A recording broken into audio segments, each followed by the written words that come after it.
தர்மினா வணக்கம். ஒவ்வொரு ஆட்சியின் போதும் அந்த ஆட்சிக்கு எதிராகவோ அல்லது சட்டம் ஒழுங்கு குறித்தோ அல்லது எதிர்க்கட்சிகளுக்கு ஆதரவாக யாரேனும் கருத்து தெரிவித்து வந்தாலோ அவர்கள் மீது அவர்கள் நடவடிக்கை எடுப்பது என்பது வழக்கமான ஒன்றாக தான் பார்த்து வருகின்றோம். அதன் தொடர்ச்சியாகவே மாற்றம் முதன்மை என்று கூறி வந்த தாவேக அரசும் அதே பாணியை தான் பின்பற்றுகிறதா கடைபிடிக்கிறதா என்ற ஒரு விமர்சனம் தான் இந்த நிகழ்வு மூலமாக ஏற்பட்டிருக்கிறது. எந்த நிகழ்வு என்றால், திமுகவுக்கு ஆதரவான கூட்டங்கள், குறிப்பாக ஜென்ஜி என்ற ஒரு ஒருங்கிணைப்பை ஏற்படுத்தி அது போன்ற கூட்டங்களை மேற்கொண்டு வரக்கூடிய அதன் ஒருங்கிணைப்பாளர் அன்பானந்தன் அரியப்பனை நள்ளிரவில் வீடு புகுந்து போலீசார் கைது செய்ய முயற்சித்த சம்பவம் தான் தற்போது சர்ச்சையாகி வருகின்றது. தாவேக அரசுக்கு எதிராக ஏதேனும் கருத்து பதிவிட்டாலோ அல்லது நடக்கக்கூடிய பிரச்சனை குறித்து பேசினாலோ, எதிர்கட்சிகளுக்கு சாதகமாக வலுவூட்டும் வகையில் பேசினால் இதுபோன்ற அடக்குமுறைதான் ஏவிவர்களா என்ற ஒரு விமர்சனம் இந்த நிகழ்வு ஏற்படுத்தியிருக்கிறது. தமிழகம் முழுவதுமே ஜென்ஜி திமுக நிகழ்ச்சிகளை ஒருங்கிணைத்துக் கொண்டிருப்பதுதான் அன்பானந்தன் அரியப்பன். இவரை கைது செய்வதற்காக கிருஷ்ணகிரி அருகே கூடிய அவரது வீட்டுக்கு நள்ளிரவில் போலீசார் சென்றிருக்கிறார்கள். அப்போது அன்பானந்தன் வீட்டில் இல்லை என குடும்பத்தினர் தெரிவித்திருக்கிறார்கள். இருந்தாலும் கூட நாங்கள் வீட்டை சோதனை செய்ய வேண்டும், முழுவதுமாக நாங்கள் பார்க்க வேண்டும் என்று போலீசார் கூறியிருக்கிறார்கள். இதனால் கடும் அதிருப்தி அடைந்த அவருடைய குடும்பத்தினர் தொடர்ந்து வாக்குவாதம் செய்யக்கூடிய வீடியோ காட்சிகள் எல்லாம் வெளியாக இருக்கிறது. அன்பானந்தன் குடும்பத்தினரை போலீசார் மிரட்டியதாகவும் கூறப்படுகிறது. இது தொடர்பான வீடியோ காட்சிகள் எல்லாம் வெளியாகி அதிகமாக பகிரப்பட்டு மிகப்பெரிய ஒரு தற்போதைய அரசின் மீது பல்வேறு கேள்விகளை எழுப்பி வருகின்றது. குறிப்பாக அந்த வீடியோவில் தொடர்ந்து தமிழகத்தில் பல்வேறு இடங்களில் சட்ட ஒழுங்கு பிரச்சனை தலைவிரித்தாடுகிறது. அதையெல்லாம் சரி செய்யாமல் நாங்கள் தீவிரவாதி போல நள்ளிரவில் வந்து கைது செய்ய முயற்சி செய்வதும், நள்ளிரவில் 12 மணி அளவில் எங்கள் வீட்டில் சோதனை செய்ய வேண்டும் என்று கூறுவது எந்த வகையில் நியாயம் என்றெல்லாம் கேள்விகள் எழுப்பப்படுகிறது அந்த வீடியோவில் நாம் பார்க்கின்றோம். இந்த நிகழ்வு தமிழகம் முழுக்க மிகப்பெரிய ஒரு தலைப்பு செய்தியாக மாறி இருக்கின்றது. இந்நிலையில் தான் இதை கண்டித்து சட்டமன்ற எதிர்க்கட்சி தலைவர் உதயநிதி ஸ்டாலின் ஒரு பதிவு ஒன்றை வெளியிட்டிருக்கிறார். அந்த பதிவில் கழகத்தின் ஜென்ஜி இளைஞர்களை ஒருங்கிணைத்து கூட்டங்கள் நடத்தி வந்த தம்பி அன்பானந்தன் அரியப்பனை கிருஷ்ணகிரி ராயக்கோட்டையில் அவரது வீட்டுக்குள் நள்ளிரவில் அத்துமீறி நுழைந்து காவல்துறையினர் கைது செய்ய முயற்சி செய்ததை வன்மையாக கண்டிக்கின்றேன் என்றும், இதேபோல சமீபத்தில் ஜென்ஜி கூட்டத்தில் பேசிய கனி என்னும் தம்பி மீது தாவேக ரவுடிகள் சைதாப்பேட்டையில் கொலைவெறி தாக்குதல் நடத்தியிருக்கிறார்கள்.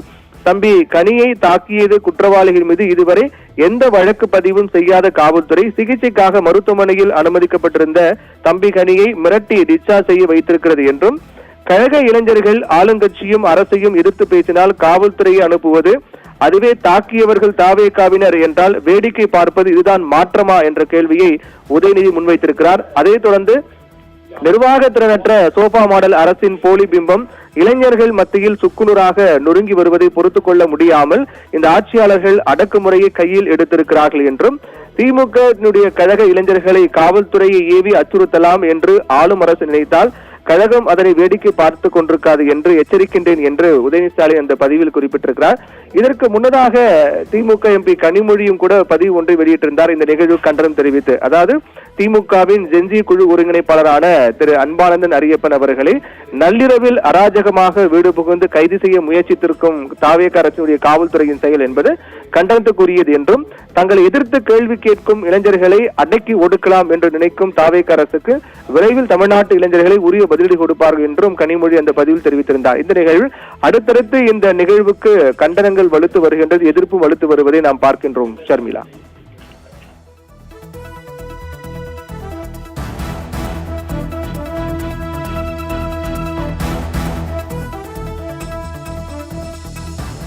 அதாவது வந்துட்டு டைரக்டா வந்துட்டு இப்ப ஏதாவது நம்ம களங்கம் ஏற்படுத்துற மாதிரி போலீஸ் நீங்க பண்ணுச்சுன்னா அடுத்த செகண்ட் வந்துட்டு அங்க ஃபைல் பண்றதுக்கு ரெடியா இருக்காங்க, டீம் ரெடியா இருக்காங்க. சோ வந்துட்டு நீங்க எதை பத்தி ஒரி பண்ணாதீங்க. நாங்க வந்துட்டு வீட்டுக்குள்ளார அலோவ் பண்ண முடியாது, எங்களுக்கு வந்துட்டு பயமா இருக்கு, அவ்வளவுதான். வீட்டுல இல்ல ஆனா வீட்டுக்குள்ளார இருக்கும்.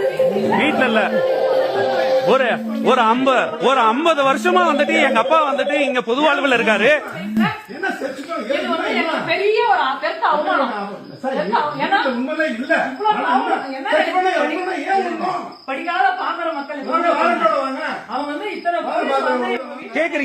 கேக்குறீங்க யாரு பேர் என்ன, எந்த இடத்துல வேலை செய்யறா, என்ன த்ரெட்டன் பண்றீங்களா நீங்க போலீஸ் எல்லாருமே? இது முழுக்க வந்துட்டு திமுகவை டார்கெட் பண்ணி, திமுக ஆட்களை டார்கெட் பண்ணி இல்லப்பா, முழுக்க முழுக்க வந்துட்டு இவங்க வந்துட்டு திமுக காரங்களை அசிங்கப்படுத்தணும், அவமானப்படுத்தணும்ன்ற நோக்கத்தில் தான் பண்றாங்க. நைட் 12:30 வந்து வீட்டுல சர்ச் பண்ணுன்றது அப்படி என்ன வந்துட்டு கட்டாயமா இருக்குங்க? ஊர்ல வந்துட்டு எவ்வளவு கொலை நடக்குது, குற்றம் நடக்குது, பாலியல் பலாத்காரம் நடக்குது.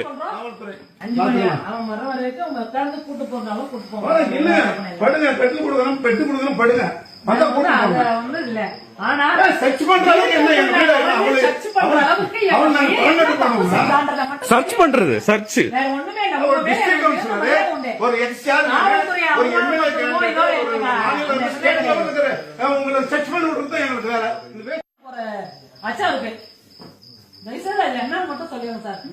பெரிய குற்றம் நடக்குது நாட்டுல. அந்த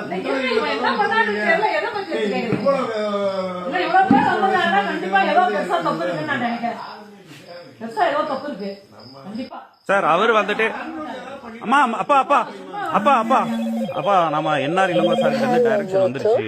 is senior advocate Rajya Sabha MP senior. அவர் வந்துட்டு சுப்ரீம் கோர்ட்ல நாளைக்கு டிஜிபி ஆபீஸ் கிட்ட போறேன்றாரு.